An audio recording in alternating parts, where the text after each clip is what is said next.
Bienvenidos, buenos días. Gracias por estar a partir de este momento, siempre, solidariamente, y eso le agradecemos muchísimo. Además, en comunicación con nosotros a través de las alternativas de las redes sociales. Eso también es muy, pero muy importante, esa participación que tienen todos ustedes. Estamos frente a una nueva agenda. En esta ocasión, la agenda del día miércoles 4 de octubre. Y hay muchas notas para presentarles a todos ustedes.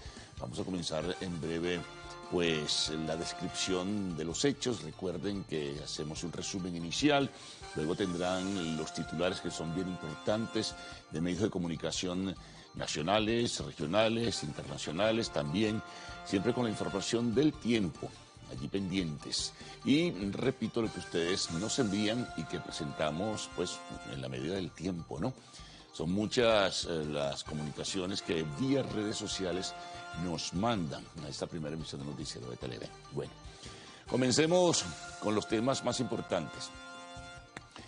La situación de los migrantes, fundamentalmente venezolanos. Información que se conoció en el día de ayer, afincada en números que maneja Migración Panamá, que señala que, imagínense esta cifra, durante lo que va del año 2023 han cruzado el tapón del Darién más de 252.000 venezolanos. Asombra la cifra, sí, es lo que maneja. Y además, Fe y Alegría de Panamá corrobora estas cifras que da el gobierno de ese país. 252.000 venezolanos han cruzado el tapón en lo que va del año 2023. Luego siguen ecuatorianos en un número de 47.000, haitianos también, y por último, colombianos en un número aproximado, de acuerdo al censo y la estadística que llevan, de 13.000 y tantos. Pero es importantísimo, ¿no? O sea que la movilización y la diáspora en general sigue, personas que se marchan, algunas que regresan, pero en su mayoría parten buscando, pues evidentemente, que mejores condiciones económicas y sociales. Ese es el argumento que presentan. Se van, en su mayoría, a Colombia, donde hay un registro de casi 3 millones. Se van a Perú, se van a Ecuador, se van a Chile, se van a Brasil, se van a Argentina. Bueno, hay en Uruguay, en fin, por todas partes hay venezolanos. En Panamá, algunos en Centroamérica, en México, y los que están en los Estados Unidos, donde está el llamado sueño americano, donde quieren ir casi que todos. Lo cierto es que ya no van a poder. Cruzan en la frontera norte de México el Río Grande o Río Bravo, son detenidos por las autoridades migratorias del estado de Texas y allí permanecen porque tienen que iniciar un proceso a ver si les dejan, que no es la mayoría de los casos, o los deportan, que sí es la mayoría. Ahora se suma el acuerdo que establecieron los gobiernos de Estados Unidos y México, donde en forma gradual serán deportados a sus países. La mayoría de los migrantes que llegan a cruzar el Río Bravo son detenidos, luego son regresados a México y México los deporta. Entonces, bueno, eso va a ser un proceso que de hecho ya se está iniciando, de acuerdo a algunas informaciones que trascienden. Por cierto, hablando de México, las autoridades mexicanas pues anuncian que van a evitar que los migrantes se suban en un tren de carga que recorre toda la geografía mexicana desde el sur hasta el norte. Lo que ocurre es que hay quejas, porque algunas autoridades del sur o de algunos estados por donde transita el tren evitan que se monten. Sin embargo, en otros sitios sí se montan. Detalle, la mayoría son venezolanos. Y hay testimonios que hoy se recogen en diversos medios de comunicación social y portales que dan cuenta de esa presencia de venezolanos montándose en el techo del tren y cruzando bajo enorme peligro. Ya ha habido accidentes, ha habido personas heridas y muy lamentablemente también personas fallecidas. Son venezolanos casi que anónimos que parten de sitios recónditos de Venezuela buscando lo que decíamos y suele llamarse el sueño americano. Esta situación es bastante delicada. Bueno, México está convocando, por cierto, a una reunión con ministros de Asuntos Exteriores de los países involucrados en el tema migratorio, a ver cuándo se realiza en definitiva y a qué conclusiones o acuerdos pueden llegar. Bueno, vamos a temas muy concretos del país, vamos al tema político, el tema de la primaria. Factores de la oposición vinculados a la plataforma unitaria han respondido aisladamente, pero cada uno, pues, fijando punto de vista que les hace converger en no estar de acuerdo con el comunicado del Consejo Nacional Electoral, donde señala que tiene la exclusividad de organizar elecciones, pues, presidenciales, regionales, municipales, gremiales, de sindicatos, etcétera, ¿no? Hay diversas interpretaciones sobre un artículo de la Constitución Nacional en este sentido, pero la exclusividad no es patrimonio para elecciones de la ciudadanía, argumentan algunos dirigentes políticos. Elecciones de la ciudadanía no le da al organismo rector electoral la potestad de organizar todo. Dar ayuda sí, dar soporte sí, como el que se solicitó en su momento en el mes de junio. Esto, bueno, trae mucho debate, que de hecho se recoge en diversos portales y además en medios de comunicación, opiniones de diverso tipo y diversas también lecturas a lo que fue la decisión del Consejo Nacional Electoral. Lo cierto es que, bueno, habrá que esperar. El CNE lo que dijo, bueno, puedo seguir ofreciendo el soporte. Claro, la condición era posponer. Y la decisión que se tomó a nivel de la Comisión Nacional de Primaria es que no se puede posponer porque el proceso va muy adelantado y no se puede rodar la fecha del 22 de octubre al 19 de noviembre, que es más o menos la sugerencia que se hacía. Mientras tanto, hoy parece ser, de acuerdo a información que trascendía ayer al final de la tarde, que van a introducir un nuevo recurso ante el Tribunal Supremo de Justicia. Ya hay otros sobre el proceso de primaria. En este caso, pues el recurso tiene que ver con lo que denominan o interpretan el rechazo que habría dado la Comisión Nacional de Primaria y los partidos políticos de la plataforma unitaria a la postura del Consejo Nacional Electoral. El recurso pretende simplemente reafirmar que el CNE es el encargado de organizar procesos electorales en el país. Bueno, ya veremos. Y por allí están otros recursos sobre los que no ha habido pronunciamientos hasta ahora de parte del máximo tribunal de justicia del país. Hay que estar muy pendientes, porque este es un tema pues, bastante delicado. Por lo demás, ya conocen bien cuáles son otras objeciones y otras posibilidades que surgen pues de esa elección del 22 de octubre que sigue pautada para esa fecha. Continuamos. Se conoce la información de la encuesta nacional de hospitales. En síntesis, cifras contundentes y dramáticas. El 70% de los hospitales, de acuerdo a la información que suministró la ONG Médicos por la Salud, el 70% de los hospitales no cuenta con el servicio de agua potable. Es nacional la encuesta. 70%. Se suma también que registran, de acuerdo a esa encuesta nacional de hospitales, fallas en el servicio de energía eléctrica en un 54%. Es dramático, ¿no? Y la intermitencia es muy particular. Y solamente en algunos que tienen plantas eléctricas funcionan en un 9%.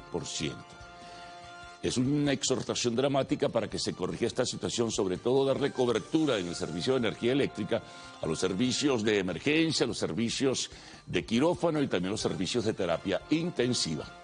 Así está la situación, de acuerdo a esta encuesta, en los hospitales públicos venezolanos. Bueno, vamos al tema de Guyana, ¿no? Ayer se cumplieron 124 años del laudo arbitral de 1899 que despojaba a Venezuela de 159.000 kilómetros aproximadamente del territorio de la Guayana Esequiba, que sigue en reclamación. Se pronunció en este sentido el gobierno nacional, un comunicado renovando puntos de vista, renovando criterios sobre lo que considera algo irrito, ilegal, producto de desatinos y acuerdos torcidos entre los Estados Unidos en su momento y el Reino Unido, que, repetimos, despojaba de ese territorio a Venezuela que le pertenecía. Bueno, esto sigue hasta ahora, ya saben cómo están las cosas. La respuesta de Guyana sobre estos 124 años pues va más o menos dentro del mismo tenor, dentro de la misma línea, señalando que será la Corte Internacional de Justicia la que determinará en definitiva, porque tiene atribuciones en ese caso, cómo quedará la situación para cerrar, de hecho, pues esa controversia. Eso es lo que se espera. Sin embargo, Venezuela es reticente a lo que pueda surgir de la Corte Internacional de Justicia. Bien se sabe que Venezuela se apoya en el Acuerdo de Ginebra de 1966 para que las partes lleguen a un acuerdo pacífico y diplomático. Bueno, continuamos. Vamos a hablar también de unas cifras que ofreció el director del CICPC, Douglas Rico, sobre lo que significó la intervención del Centro Penitenciario de Tocorón. Según la opinión que ofreció ayer en declaraciones a medios de comunicación social, pues se redujeron los delitos informáticos en un 75%. Es decir, que desde el Centro Penitenciario de Tocorón pues se manejaban todas las argucias y todas las trampas y todas las cosas oscuras y, bueno, lo que usted se puede imaginar para intervenir redes sociales y sacar provecho económico. Entonces, esos delitos, repito, se reducen un 75%. Bueno, continuamos. Ayer en horas de la tarde, Hidrocapital anunciaba que se restablecía, hubo deficiencias en el TUI 3, eso lo comunicaban desde la mañana, que el servicio de agua, por esas deficiencias, se había corregido. Más temprano, repito, el Hidrocapital dio a conocer que la mayoría de los municipios del Distrito Capital, en este caso, Municipio Libertador y los municipios que pertenecen al Estado Miranda, como son Chacao, Baruta y El Hatillo, y Sucre también, tendrían dificultades. Pero bueno, si tienen alguna información ustedes y la pueden canalizar a través de la propuesta que ofrecemos siempre a diario, de redes sociales, particularmente de la red social X, háganlo por favor, porque es importante saber si en su sitio o en su localidad se restableció ese servicio de agua que anunció Hidrocapital. Vámonos ahora al espacio internacional. Bueno, ¿qué nos encontramos? Terrible accidente, un autobús se precipitó en Trieste, en Italia, con un saldo peor aún. Hasta ahora se cuantifican 21 personas muertas, 21 personas fallecidas y más de 20, pues, que fueron trasladadas a los hospitales, algunas en estado de gravedad. El gobierno central, el gobierno nacional italiano, igual que los gobiernos locales cercanos a la zona, pues están muy pendientes. Los heridos fueron trasladados a varios hospitales.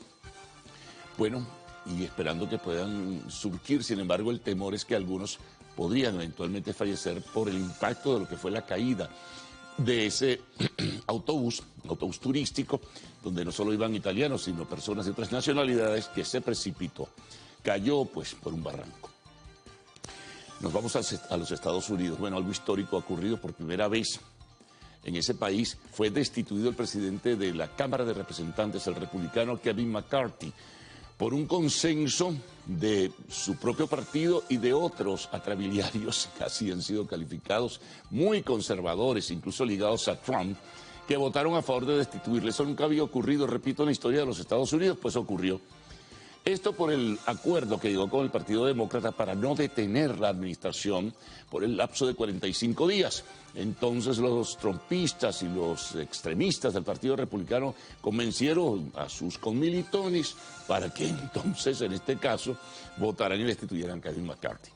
Otra información importante también de la internacional, nos vamos a trasladarnos a Guatemala. Bernardo Arévalo, presidente electo de ese país, reanudó su gira, que en principio estaba en México cuando se regresó a su país por el asalto el pasado sábado, así fue calificado, de la Fiscalía del Ministerio Público sobre el Tribunal Supremo Electoral para incautar las actas de las elecciones donde resultó triunfador Arévalo. Ya está en los Estados Unidos, ya intervino y dijo que reanudaba sus contactos, pero siempre con la advertencia que se está generando un golpe de Estado en proceso. Deportes, buenas noticias para los venezolanos en las grandes ligas. Bueno, Ronald Acuña fue escogido como el mejor jugador de las grandes ligas en esta temporada por la revista Baseball Digest, pero a su vez también fue escogido en este último mes de lo que fue la campaña regular como el pelotero más valioso en la Liga Nacional. Mientras tanto, ayer comenzó la postemporada para definir los comodines, que luego disputarán con los ganadores de las respectivas divisiones. Y un venezolano, Pablo López, de los Mellizos de Minnesota, tuvo una espectacular actuación y su equipo ganó. Minnesota en su primer partido de eliminatoria por los comodines, en este caso de la Liga Americana. También tenemos que en Venezuela los equipos ya comenzaron sus entrenamientos, ya lo hemos reseñado en esta primera emisión, continuaron en el día de ayer, Leones del Caracas, Navegantes del Magallanes, en fin, y otros que irán sumándose. La temporada, recuerden, con transmisión de Televen comienza el 21 de octubre. Y en fútbol, en UEFA Champions League, bueno, varios partidos, ¿no? Bien intensos, sorpresas, como por ejemplo el triunfo de Sporting de Braga de Portugal, y el partido, digamos, que más despertaba la atención, pues era el Real Madrid en Napoli, con un triunfo espectacular del equipo merengue, 3-2 en Nápoles, precisamente. Bueno, se pone emocionante la UEFA Champions League.